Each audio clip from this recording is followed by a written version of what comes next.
Hello and welcome back for another episode of Let's Talk. Spring season underway, although rather slow and chilly at times for us.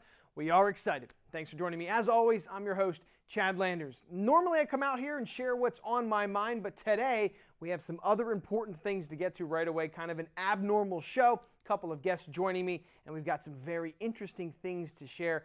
Dare I say it might be one of the most animated and controversial shows that we've done here in Let's Talk history. Coming up after the break, legendary football coach, multiple stints in the LL League, Jim Cantafio joins me, only we're not reminiscing about the old times. No, we are talking about very important issues affecting high school sports. Find out what's up for discussion next on Let's Talk. All right, we're back here on Let's Talk, and joining me face-to-face for our first meeting ever. This is the first time we've ever had a conversation. Jim Cantafio, the coach. Thanks for giving us some time, coming in your awesome basement here, your man cave, so to speak, and chatting with us.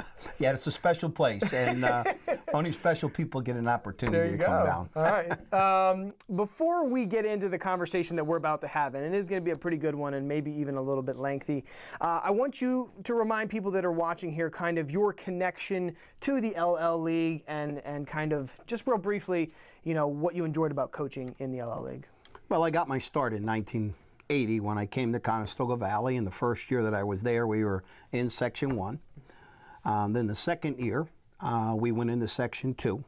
And the great part about it was, you know, for the first 5 years in Section 2, we were fortunate enough to have a lot of great players, and we won the Section 2 championship 5 years in a row. So coming in early, it was a great experience. Obviously, when you have that many great kids and you're able to put something together and then win championships year in and year out, it sure as heck makes it fun. So I spent until 1994 in the LL League, and then I went up to Wyoming Valley West for 3 years, and then came back and was the head football coach at Wilson High School. So I now got a chance to go to Section 1 coaching the Bulldogs. Yeah.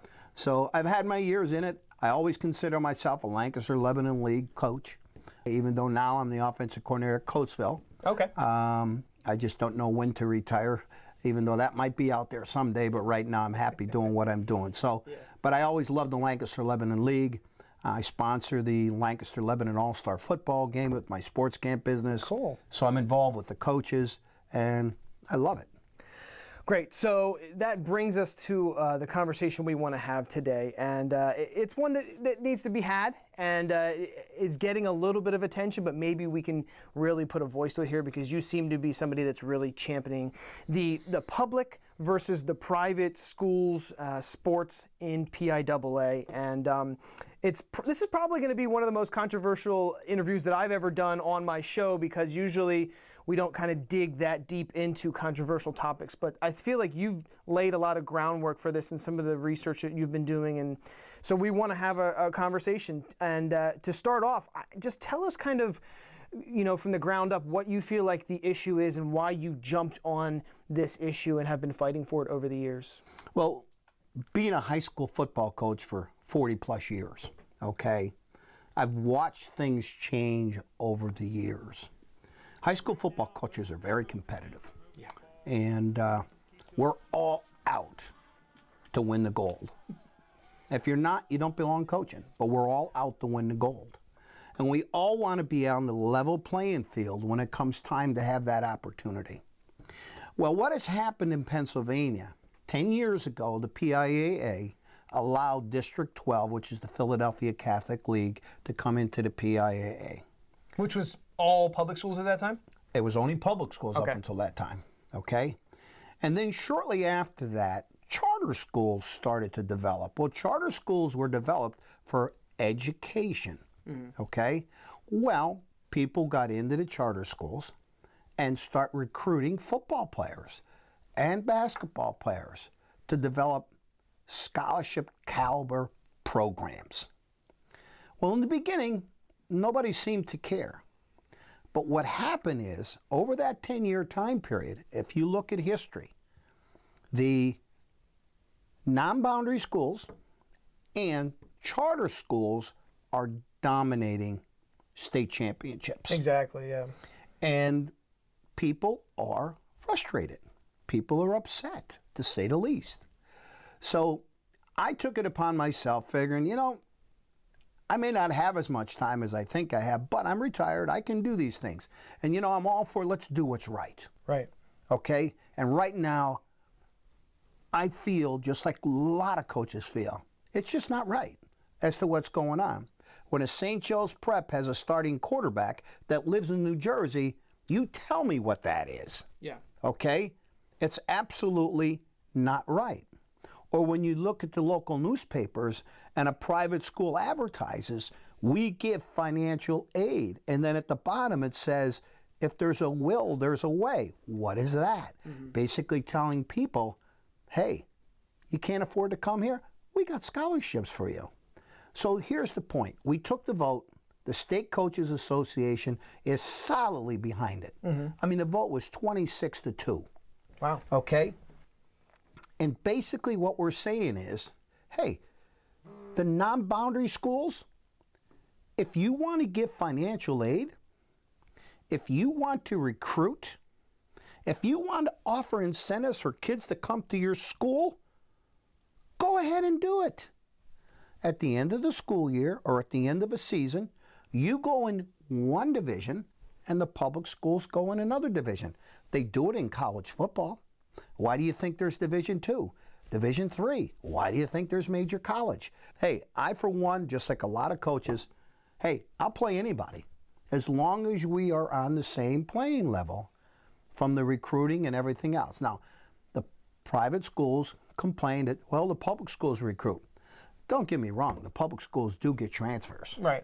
Okay? And we will tackle that topic in a minute. But Okay. the question now is, you have seen there's an issue and you want to go about finding a way to remedy that. And I think that is something that we will get into. But we're going to take a quick break here, and when we come back, plenty more about this, because clearly you have a lot to say about it, and I think a lot of our viewers need to hear some of this. So we're going to step aside, and when we come back, we'll address more about the public versus private issue, and we'll get into what they're trying to do to alleviate the transfer issue as well. So stay with us. We'll be right back here on Let's Talk.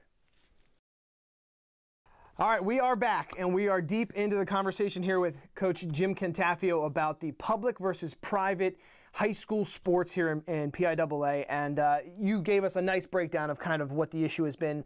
Now I think we should get into kind of what you've needed to do to maybe go through the process of finding a solution for this. Why don't you tell the people kind of where you've had to go and the conversations you have had to have and will have here soon to kind of address this? Well, I will say this. I've made more trips to the state capitol building in the past 6 months than I did my entire life. There you go. I sort of like was in awe when I walked in there and saw the rotunda It's and all that. It's an impressive place. It's an impressive place. Yeah. But bottom line is, I had to get out there. I had to find out, okay, why can't we make this change? Well, I met with the PIAA, Bob Lombardi, the executive director, and they keep going back to House Bill 2104. It was passed in 1972. Right, which is over 40 plus years, yeah. 1972. And all it was passed for at that time was to allow the Catholic Basketball League that originated in the Scranton and Wilkes-Barre area, my home area, to participate in the basketball state playoffs with the public schools. That's all it was. Well, 46 years later, okay, times have changed. Everybody keeps falling back to this bill. Well, we can't make any changes. This House bill is preventing us. Well, I went up to the state capitol and I met with state senators. And guess what? What'd they say? Most of them had no idea there was even a bill that existed. That tells you how outdated this is. Right. They had no idea. So I made copies and gave it to them, and we looked at it. Nice. Okay? What kind of feedback did you get from them? Incredible feedback. Really? There's a PIAA Oversight Committee. These are 6 senators appointed by, I think, the PIAA or the whatever. They're on this committee. It's an oversight committee, and they're supposed to monitor Pennsylvania athletics. Well, Mike Williams met in front of that committee last July. Former head coach of Mannheim Central Correct, football. Yep. correct. And he basically got stonewalled. Mike was well prepared. He had the facts. Well, if you would have seen the look on their faces on the committee, basically, they gave you the I don't care attitude. Right. And then following the meeting, did nothing. But I talked to state senators, and I'm not giving out the state senators' names here at this point in time, but I talked to the state senators, and they told me that that committee never met before that meeting with Mike, nor did they ever meet after that meeting with Mike. Now that shows you how much they care. Yeah. People care about this issue. The lack of caring, I guess. The lack of caring. Yeah. But I will say this. I've met with 3 members of this Oversight Committee, and they are on board. They feel strongly that something needs to get done. Okay. We're not saying exactly what, but they do feel. It's a process. It may come down to one of the senators proposing another bill that will override this other bill. That could be. And get it passed. That's what, and according to the PIAA, they don't want to spend any money in court because they feel if they go to 2 divisions right now, they're going to get sued by the Catholic schools organizations. So it would be a public postseason and a private postseason? Is that Correct. how kind of people are envisioning it? Correct. So Correct. let's say it was, the LL football teams, they play their 10-week schedule. Once you get into District 3, you would only play public schools in the district? That is what we are pushing for. Okay. And That then is once you obviously get past that, then the states would only be the Yes, versus public? that's exactly and then right. The privates would play? That's right. Would they ever then maybe meet, or no? We've not never at that point. discussed Okay. that part, but if you go to New Jersey, that's how New Jersey does it. Okay. Okay? You go to Maryland, that's how Maryland does So it. there is an example maybe to there's look at to pull some things from. Over the place. Many states do it that way. And the states that don't are all fighting the battle like we are. Okay? So on April 23rd, local state senators will be meeting with the PIAA. I'm very curious to find out what the outcome of that meeting will be. And you're not allowed in that meeting right now? No, at this point in time, I'm not. But I can tell you, I will know what went on in the meeting shortly after, because I will be on the phone trying to find out, is there any movement? Is there any way? Hey, I've met with the state senators, and they've asked me a ton of questions. Jim, would the public schools be happy if the private schools had a specific boundary? I said that would be a step in the right direction. Sure. Okay? How would how does that work? Just out of curiosity. One of the ideas was, let's say, for example, okay, if a Catholic school was in Lancaster County, they can only have a kid go to the school that lives in Lancaster County and play sports. Yeah, because you had mentioned the kid was playing from New Jersey and was playing. That's right. One of my feelings has been I've been a Pennsylvania resident my entire life. Went to a public school, played sports for a public school. If you have somebody from a different state that is playing for a Pennsylvania state championship, that seems kind of counterintuitive to me. You know what I'm saying? I don't No see doubt where the about it. fairness is to the rest of us Pennsylvania residents. It's not. That a Jersey kid or a Maryland kid or an Ohio kid could come over the border. I think you even mentioned Canada kids could come down. Here's the biggest problem we have in the state right now. The border non-boundary schools are the ones attracting kids from outside the state. Because like, for example, St. Joe's Prep, it's in Philadelphia. Across the river, you're in New Jersey. Right. So they have players on their team from New Jersey. They have players on their team from Delaware. And that's where I feel like the issue is it's kind of down to the root of it. Most public schools that follow the rules are held to this boundary. Correct. If you're a Mannheim Central, you're in Ephrata, you only have the boundary to draw your kids, even though you're a larger school district. Whereas some of these private schools can get some outside help, and it's just, if you have the best year you're possibly having, let's say Mannheim Central football, this was the best team they've ever had, and they went up against a non-boundary school who maybe had like the 10th best team they've ever had, and they beat them. I don't see the fairness and the equality there, and that's kind of... Well, we don't. Well, just take a look at the 5A classification this past year. Archbishop Wood. In football, we're saying. In football. Look at what they did to the team that beat Mannheim Central in the Eastern Finals. Yeah. It made them look like they were a Pop Warner football team out there. Right. Okay. And those two teams, Mannheim Central football, and then it was Gateway. Both very good teams. Oh, exceptional football and teams. would have gotten smoked by the team. Oh, that there's won. no doubt. Yeah. Wood would have smoked Wood would have scored 50 on either one of them. It's like, you see, and that's the problem right now that we have. I just happen to be Mike Williams and has been working with me on this, you know, and you want to know something? Mike Williams and I, back in 1982, we're the ones that started to push towards district playoffs. Mike Williams and I met with the District 3 committee to discuss playoffs, and the first time we met with them, we got the cold. Yeah, we don't want to hear it. We don't want to hear it kind of deal, okay? But, you know, Mike and I both feel, hey, we got a little time on our hands, but you know what? We want to do what's right for Pennsylvania football. We can't stop a kid going from one public to another. That happens, okay? But what's going on with the non-boundary schools is out of control because they can all talk about the education. Like the people don't understand, okay, with the charter schools. If you live in one school district and there's a charter school 25 miles away, you can go to that charter school. Your school district has to pay your tuition. That's right. They have the best. They don't have to give scholarships. It's already automatically paid by your school district for you to go there. So the recruiting that's going on in some of these charter schools is totally out of line, totally out of line. All right, well, I think we need to leave it there because we have covered a lot of ground, but we certainly have a lot more to talk about once we find out some more details down the road. 6 months, a year, we'll see what happens. But thank you so much for giving us your expertise and letting everybody know that, yes, there seems to be a problem and maybe there are some people willing to correct it. We hope so. All right, thanks for coming on. We're going to leave it there. Again, like I said, a lot of ground covered on that issue. There's going to be a lot more to come, so obviously stay tuned here, and we will cover when there's some more news to cover. But for now, we're going to step aside, and when we come back, yes, some more football talk, I know, but we will get into some other issues here on Let's Talk.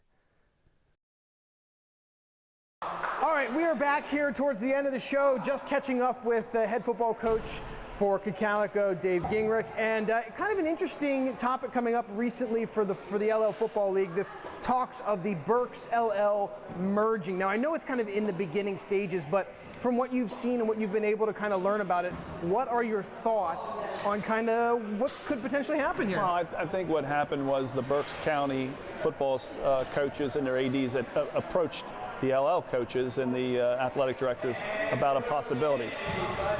You know, I'm kind of indifferent to the whole situation. I think from a Berks County standpoint, they have 13 schools in their league, you know, and there's a lot of different varying ability levels. You have the Berks Catholics of the world, you have the Exeters, the Governor Mifflins, you know, and then you have the Kutztowns and the teams that are struggling a little bit. So I think they're trying to make their programs better by finding teams that are comparable, you know, to play.